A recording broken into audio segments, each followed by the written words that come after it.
Hello everyone. आज इस video में मैं आप सभी को क्लास 12th फिजिक्स में जो मोस्ट इम्पोर्टेंट क्वेश्चंस हैं 2024 में आने वाले उन सभी के बारे में बताने वाला हूं। और मैं बताने वाला हूं कि 5 नंबर में कौन कौन से क्वेश्चंस आएंगे। ऐसे मैं टोटल 20 क्वेश्चंस बताने वाला हूं।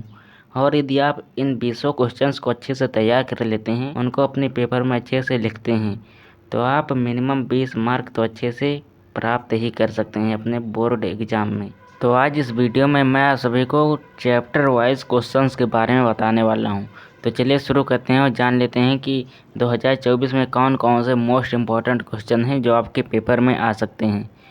तो यदि हम पहले क्वेश्चन की बात करें तो जो पहला क्वेश्चन है, मोस्ट इम्पॉर्टेंट क्वेश्चन है, वैद्युत द्विध्रुव के कारण अक्षीय व निरक्षीय स्थिति में वैद्युत क्षेत्र की तीव्रता का व्यंजक ज्ञात करना।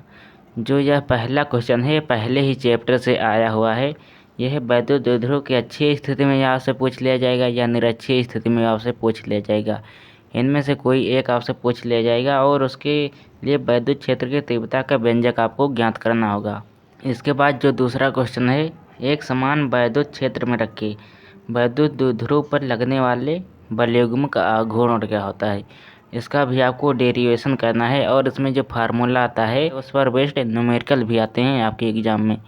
तो यह भी जो क्वेश्चन है यह भी आपके लिए बहुत ही इम्पोर्टेंट है। तो चलिए इसके बाद हम सभी तीसरे क्वेश्चन के बारे में जान लेते हैं।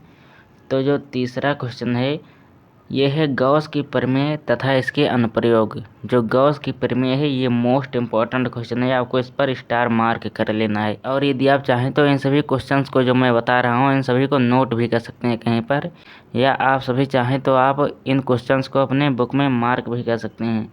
तो जो तीसरा मोस्ट इम्पॉर्टेंट क्वेश्चन है गॉस की प्रमेय तथा इनके अनुप्रयोग, इनके 2-3 अनुप्रयोग आपके सिलेबस में हैं, वही आपको अच्छे से पढ़ के जाना है। तो इसके बाद जो चौथा क्वेश्चन है, अनंत लंबाई के एक समान आवेशित सीधे तार के कारण वैद्युत क्षेत्र की तीव्रता का व्यंजक ज्ञात करना। ये जो क्वेश्चन है ये गॉस की प्रमेय का एक अनुप्रयोग है।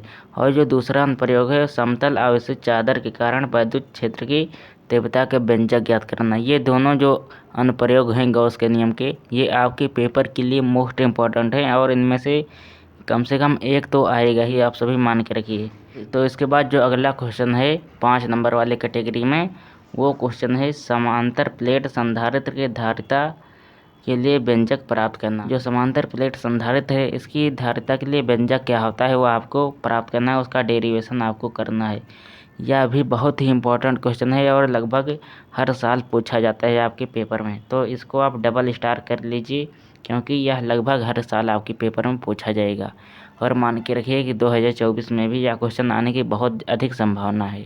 तो इसके बाद जो छठा क्वेश्चन है, ये क्वेश्चन है अनुगमन वेग के आधार पर ओम के नियम का निगमन करना। ओम के नियम की व्याख्या करना है, ओम के नियम का निगमन करना, ये दोनों एक ही है। तो अनुगमन वेग के आधार पर, जिसे हम इंग्लिश में ड्रिफ्ट वेलोसिटी कहते हैं, इसके आधार पर ओम के नियम का निगमन करना है, जो कि बहुत ही इम्पोर्टेंट क्वेश्चन है आपके पेपर के लिए। इसको भी आप डबल स्टार मार्क कर लीजिए। जो यहाँ पर मैं सारे क्वेश्चंस को बता रहा हूँ ये सभी बहुत ही मोस्ट इम्पॉर्टेंट हैं, तो आप इन सभी क्वेश्चन को अपने एग्ज़ाम के पहले छोड़ नहीं सकते। इन सभी क्वेश्चन को आपको अच्छे से तैयार करके अपने एग्ज़ाम में जाना ही है। तो इसके बाद जो 7वां मोस्ट इम्पॉर्टेंट क्वेश्चन है, ये वैद्युत परिपथ संबंधी किरचॉफ का नियम। मतलब जो 7वां क्वेश्चन है वैद्युत परिपथ संबंधी किरचॉफ का नियम है। किरचॉफ का धारा नियम, किरचॉफ का वोल्टेज नियम, ये दोनों नियम आपके लिए बहुत ही इंपॉर्टेंट है और इस पर बेस्ड न्यूमेरिकल भी आपके एग्जाम क्वेश्चन में पूछे जाते हैं। तो आपको किरचॉफ का जो वोल्टेज नियम है और धारा नियम, इनको अच्छे से पढ़ के जाना है और इनके न्यूमेरिकल भी आपको सॉल्व करके जाने हैं। तो इसके बाद जो 8वां क्वेश्चन है, ये दो समांतर धारावाही चालकों के बीच लगने वाला बल का सूत्र ज्ञात करना। मतलब दो समांतर धारावाही चालक दे दिए जाएंगे, इनके बीच लगने वाला जो बल है उसका सूत्र आपको ज्ञात करना है। इसका फार्मूला आपको अच्छे से तैयार करना है, उस पर बेस्ड न्यूमेरिकल आएंगे, उसको सॉल्व करके जाना है, जो कि बहुत ही इम्पोर्टेंट क्वेश्चन है। इन सभी को आप डबल स्टार मार्क कर लीजिए क्योंकि बहुत ही इम्पोर्टेंट क्वेश्चन हैं ये सभी। इसके बाद जो 9th नंबर का क्वेश्चन है, ये बायो सेवर्ट का नियम तथा एम्पियर का नियम तथा इसके अनुप्रयोग। मतलब जो बायो सेवर्ट का नियम दूसरा है, एम्पेयर का नियम दूसरा है। लेकिन ये सभी जो मैंने क्वेश्चन बता रहा हूँ ये सभी आपके 5 नंबर वाले क्वेश्चन में भी पूछ लिए जा सकते हैं। इस पर बेस्ड न्यूमेरिकल भी आ सकते हैं और इसके अनुप्रयोग भी आ सकते हैं। ये आपके 5 नंबर, 3 नंबर, 2 नंबर इन सभी में पूछे जा सकते हैं। तो ये भी आपके लिए बहुत ही इम्पोर्टेंट है, तो इसको भी आप डबल स्टार मार्क कर लीजिए। तो इसके बाद जो 10th नंबर का क्वेश्चन है ये LCR परिपथ तथा इसके न्यूमेरिकल्स, मतलब जो LCR परिपथ होता है, अल्टरनेटिंग करंट जो प्रत्यावर्ती धारा है उसमें LCR जो परिपथ होता है इसका आपको निगमन करना है और इस पर बेस्ड न्यूमेरिकल आपको तैयार करके जाना है, क्योंकि ज़्यादातर क्वेश्चन पेपर में ऐसा देखा गया है कि इसके न्यूमेरिकल ज़्यादा पूछे जाते हैं। और जब न्यूमेरिकल पूछे जाएंगे तो आपको डाटा दे दिया जाएगा और आपको उसके न्यूमेरिकल को सॉल्व करना होगा। तो आप इसके न्यूमेरिकल को प्रैक्टिस करके ज़रूर जाइए। तो इसके बाद जो 11वें नंबर का प्रश्न है, 11 नंबर का क्वेश्चन, ये गोलीय पृष्ठ द्वारा अपवर्तन के सूत्र का निगमन करना। यहाँ पर मैंने 10 क्वेश्चन फर्स्ट पार्ट से लिए हैं और 10 क्वेश्चन मैंने सेकंड पार्ट से लिए हैं। तो जो बहुत इंपॉर्टेंट क्वेश्चन है उन्हीं को मैंने लिया है। ऐसा नहीं करना है कि इस वीडियो में जब मैं क्वेश्चन बता रहा हूँ केवल इन्हीं क्वेश्चंस को आप पढ़ के जाइए। मैं और बहुत सारे क्वेश्चंस की लिस्ट बनाऊंगा, आपको उन सभी को भी पढ़ के जाना है ताकि आप मैक्सिमम मार्क अचीव कर सकें अपने बोर्ड एग्ज़ाम में। तो इसके बाद जो 12वें नंबर का क्वेश्चन है, संयुक्त सूक्ष्मदर्शी तथा खगोलीय दूरदर्शी का किरण आरेख खींचना। तो ये भी आपके पेपर के लिए बहुत ही इम्पोर्टेंट है। इसके बाद जो 13वें नंबर का क्वेश्चन है, 13 नंबर का क्वेश्चन, ये हाइगन्स की द्वितीयक तरंगिकाओं के सिद्धांत की व्याख्या करना। मतलब जो हाइगन्स की द्वितीयक तरंगिकाओं का सिद्धांत है इसकी व्याख्या करना, ये आपके पेपर के लिए बहुत ही इम्पोर्टेंट है। जो 13वें नंबर का क्वेश्चन है ये हर साल आपके पेपर में पूछा ही जाता है लगभग।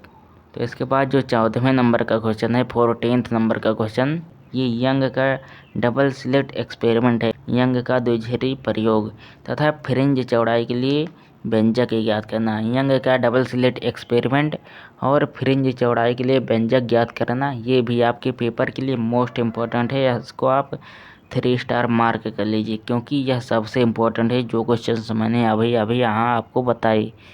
तो ये क्वेश्चन आपको अपने पेपर के लिए पढ़ के ही जाना है। इस पर बेस्ड न्यूमेरिकल भी आपके पेपर में बहुत ज़्यादा पूछे जाते हैं। इसके बाद जो 15th नंबर का क्वेश्चन है यह है एकल झिर्री द्वारा विवर्तन प्रारूप की व्याख्या करना। मतलब सिंगल स्लिट के द्वारा विवर्तन किस प्रकार बनता है उसकी व्याख्या आपको करनी है।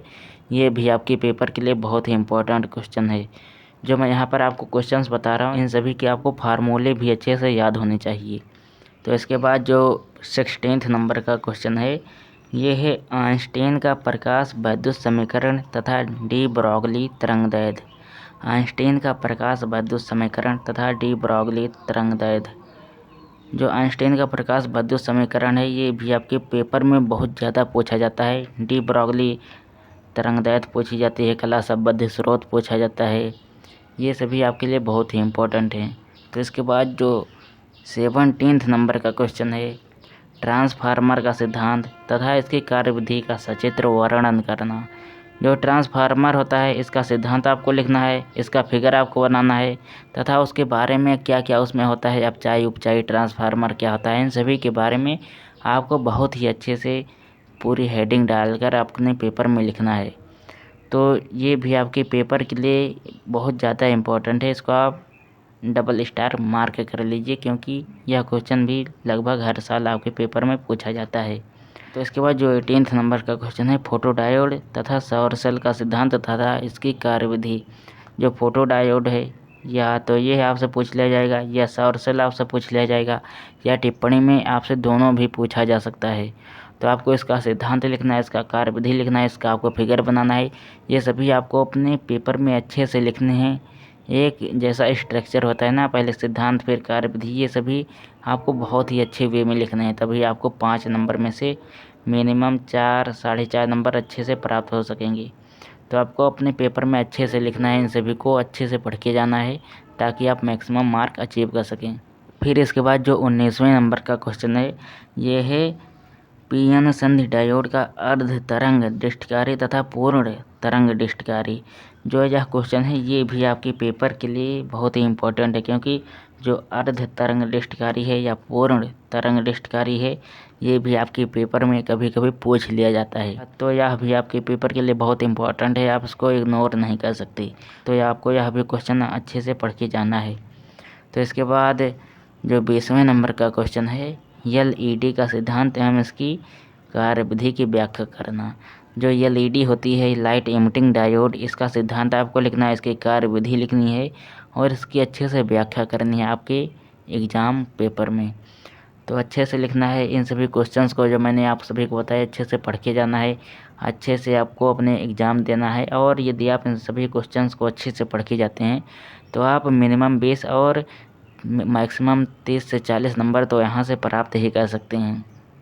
तो इसके बाद जो 21वें नंबर का क्वेश्चन है और 22वें नंबर का क्वेश्चन है, यहाँ पर 2 क्वेश्चन छूट गए थे बीच में, उन सभी को मैंने यहाँ पर लास्ट में लिख दिया है। जो 21वें नंबर का क्वेश्चन है, विभव मापी का सिद्धांत। आपसे विभव मापी के सिद्धांत के भी बारे में पूछ लिया जाता है, तो आपको विभव मापी का सिद्धांत भी अच्छे से पढ़ के जाना है। विभव मापी क्या होता है, इन सभी को अच्छे से पढ़ के जाना है। इसके बाद जो 22वें नंबर का क्वेश्चन है और लास्ट क्वेश्चन है जो मैं यहाँ वीडियो बना रहा हूँ, इसका लेंस मेकर सूत्र। जो लेंस मेकर सूत्र है यह भी आपके लिए बहुत इम्पोर्टेंट है और इसको आप इन दोनों को डबल स्टार मार्क कर लीजिए, क्योंकि यहाँ पर मैं भूल गया था, हो सकता है आपके पेपर में यही क्वेश्चंस आ जाएं। तो इन सभी क्वेश्चंस को जो मैंने यहाँ पर आप सभी को बताया, इन सभी क्वेश्चंस को आपको बहुत अच्छे से पढ़ के जाना है। और यदि आप इन सभी क्वेश्चंस को अच्छे से पढ़ते हैं तो आप मिनिमम 20 मार्क्स तो यहाँ से अच्छे से प्राप्त ही कर सकते हैं। यदि आप अच्छी राइटिंग में लिखते हैं, अच्छे से पढ़ के जाते हैं, तो मिनिमम 20 मार्क यहाँ से प्राप्त ही कर सकते हैं। तो चलिए इस वीडियो को हम यहीं पर समाप्त करते हैं। आई होप जो मैंने यहाँ पर आप सभी को क्वेश्चंस बताए अच्छे से समझ में आ गए होंगे, और आई होप आप सभी इन सभी क्वेश्चंस को अच्छे से पढ़ के जाएंगे अपने एग्ज़ाम पेपर के पहले। तो चलिए इस वीडियो को हम यहीं पर समाप्त करते हैं। यदि आपको वीडियो अच्छा लगा हो तो इसे लाइक कर दीजिए, और यदि आप और ढेर सारी वीडियोज़ पाना चाहते हैं क्लास 12th फिजिक्स और केमिस्ट्री से रिलेटेड, तो आप हमारे चैनल लर्न विद गंगाराम को सब्सक्राइब भी कर सकते हैं। तो चलिए इस वीडियो को हम यहीं पर समाप्त करते हैं। धन्यवाद आप सभी का इस वीडियो को लास्ट तक देखने के लिए। जय हिंद।